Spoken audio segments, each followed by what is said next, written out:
Tudo bom, Fernando? Tudo bem? Boa noite. Boa noite. Te perguntar sobre essa questão, a mesma coisa que eu tinha te perguntado no outro jogo, sobre priorizar um campeonato ou outro, porque você entrou com o mesmo time nesse jogo, um time muito forte, mas no primeiro tempo não teve um bom rendimento. Pelo contrário, até no segundo tempo teve um ótimo rendimento, amassou o Vasco, mas por que? Será que é foco? Os jogadores relaxaram? O que aconteceu para o Fluminense não ter o mesmo rendimento tecnicamente no primeiro tempo? Então, primeiramente, boa noite. Eu tenho um adversário que marcou algumas das nossas características. A gente estava tentando jogar com um pouco mais de superioridade numérica do lado. Eu não achei que o primeiro tempo foi ruim, não. Eu achei que a gente jogou bem melhor no segundo tempo, mas não achei que foi ruim. A gente tem um adversário de um time grande, é um clássico. Eles conseguiram fazer o gol muito cedo e se retraíram muito e estava dificultando para a gente jogar de uma maneira que a gente jogou mais ou menos contra o River. E aquele jeito de jogar hoje não estava funcionando muito bem. No segundo tempo, com as mudanças, um pouco de mudança de peça, a mudança de peça não foi muito determinante. O time mudou muito, foi o jeito de jogar. A gente tinha que jogar com um pouco mais espaçado, usando mais amplitude do campo. A gente abriu o Arias e o Lima, e com mais agressividade na bola na parte de trás, conseguimos empurrar o Vasco para trás, e mesmo eles marcando em bloco muito baixo, a gente criou inúmeras situações para fazer o gol. Mas eu não acho que o primeiro tempo foi ruim. Eu acho que o primeiro tempo foi um jogo mais equilibrado, e o fato do Vasco ter feito o gol antes, eles acabaram ficando mais confortáveis para se defender em bloco muito baixo. Em relação também que você falou da prioridade, eu não entendi muito o que você falou da prioridade.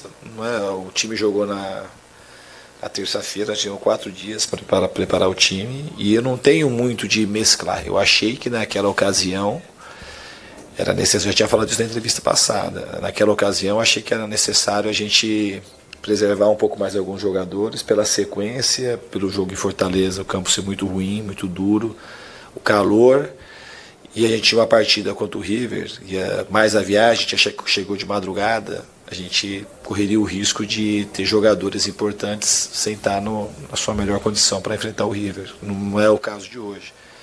Hoje a gente jogou dentro da nossa casa, um bom campo, a gente conseguiu preparar bem o time, e vamos jogar depois de 4 dias novamente em Minas. Então achei que era o melhor hoje era repetir o time.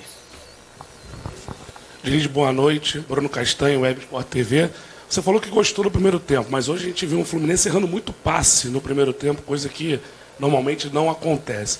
E no segundo tempo você faz uma mudança, você fala também, não muito tática, mas você abre o Arias pelo lado direito, bota o John Kennedy na última linha, né, também, e cria muito para aquele lado direito ali. O que faltou, né, para você conseguir, daquele lado, principalmente com várias chances, conseguir fazer o gol da vitória e sair, né, com os 3 pontos hoje? Hoje eu não falei que a mudança não foi tática, a mudança, a melhora do time foi de ordem tática. Eu falei que não foi por causa de mudança de jogador, né? A mudança tática que eu acho que permitiu que o time tivesse mais volume ofensivo e criasse mais oportunidades de gol. E a bola não entrou, a gente não sabe explicar. Qualquer explicação hoje não tem. A bola passou várias, a gente teve 3 centroavantes, 3 caras que faz gol nos últimos 20 minutos do jogo. E não sobrou, não teve. Não dá para você também descrever por que o Cano fez aquele gol, o primeiro gol contra o River. Um gol extremamente difícil, assim, e fez. O futebol é isso, assim como a vida, não é tudo explicável. O resultado normal de um jogo como hoje era a gente ter ganho com uma certa folga, só pelo volume do segundo tempo. Foram muitas finalizações, e o Vasco teve uma finalização no gol, foi o gol.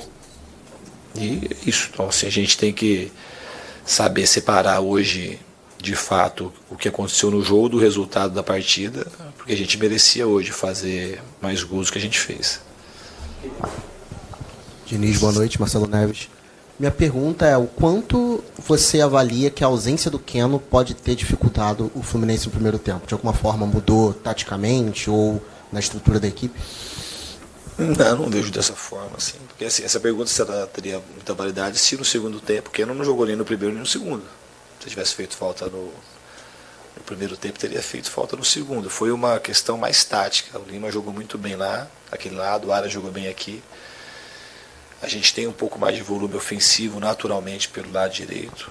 a característica do time, a gente conseguiu hoje espalhar mais o time no campo e teve volume do lado direito e do lado esquerdo. Então a gente não foi pela ausência do Keno. O Keno faz falta por conta de ser um jogador agressivo, tem mais recursos de drible, mas não foi uma questão do Keno ter jogado ou não que a gente teve um pouco mais de dificuldade no primeiro tempo.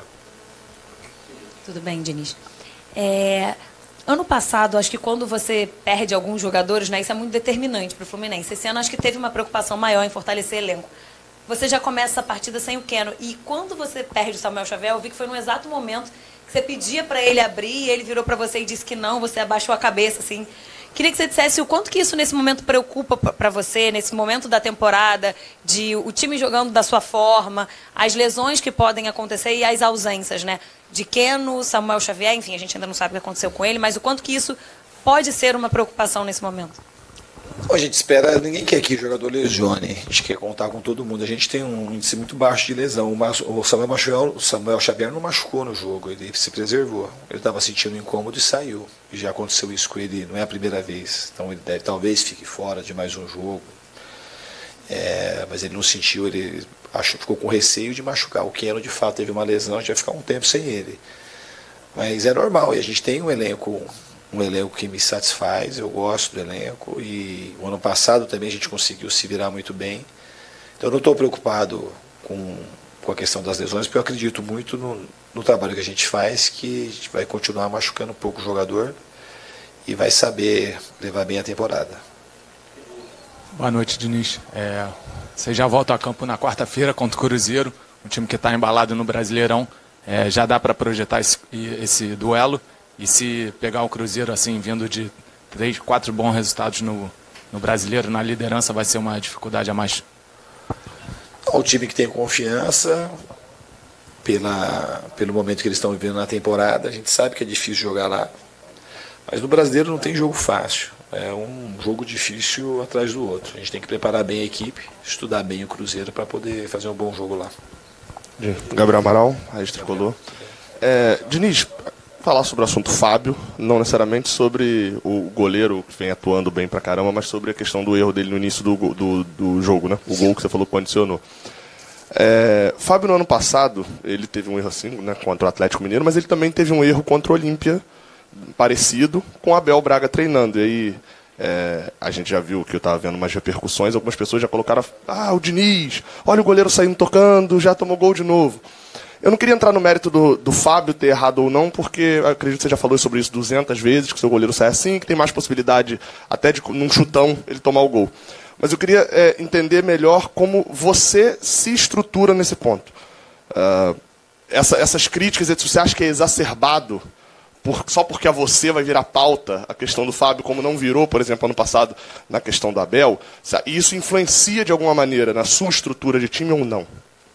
Pelo contrário, influencia sempre positivamente. Eu não sou um cara. Eu acho que isso é uma coisa tão pequena para discutir. O torcedor pode achar. Vocês que são jornalistas, procura quantos gols o Fluminense fez, que a bola passou no pé do Fábio, aí faz uma média.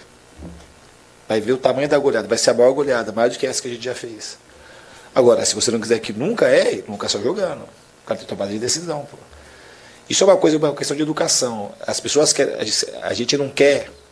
E eu acho que talvez alguns, principalmente o torcedor, assim, que mistura um pouco, mas o torcedor ele tem todo o direito de fazer, mas as pessoas do mundo do futebol e os jornalistas que fazem análise, então eu acho que um recado. A gente quer uma coisa infantilizada que sempre dê certo.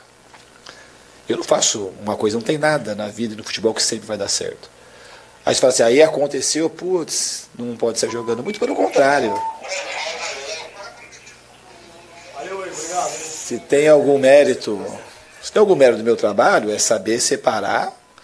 Agora, porque senão assim, a gente quer que as pessoas melhorem, a gente quer coisa melhor, quer um futebol mais bonito, quer um futebol mais legal, mas a gente não quer, a gente quer igual criança, quer que tudo dê certo o tempo todo.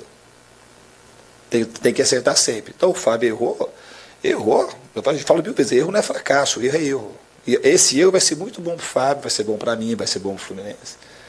Para algumas pessoas assim que não têm convicção, aí isso podia desestruturar. A mim, absolutamente. Eu sei o que eu estou fazendo, a gente sabe por que errou. e o Fábio, e a gente, aí vocês acham que a gente consegue empurrar o Vasco para trás, fazer 5 gols no River Plate, e não tem nada a ver com a saída. Não tem nada a ver. Porque os caras têm receio de ir lá marcar lá em cima, e aí a gente acaba empurrando. Por que o Vasco, se isso é uma coisa fácil, por que o Vasco não continua apertando e todo mundo aperta a gente? Que é o que a gente, todo mundo sabe que é uma coisa que a gente está treinado para sair, porque é mais difícil apertar a gente lá. Eventualmente vai acontecer. Então a gente não pode imaginar que nunca vai dar errado. Aí quando sai, só que a gente tem uma dificuldade de ver muitas vezes que a gente sai jogando longo, aí o que você perde a primeira bola, perde a segunda, os caras fazem o gol, aí não contabiliza. Porque para o senso comum, se a gente vai ficar no senso comum, nós vamos fazer sempre as mesmas coisas, a gente não pode reclamar. Então assim, o que aconteceu com o Fábio, a gente não quer que aconteça, ninguém quer que aconteça. Mas a gente, quando acontece, a gente só tem uma coisa para fazer, ou você desiste, ou você melhora. E aqui a gente vai melhorar, para que demore a acontecer da próxima vez. É uma coisa evitável, mas é uma coisa que a gente, quem está jogando, do jeito que a gente joga, isso é uma coisa que pode acontecer. Qual?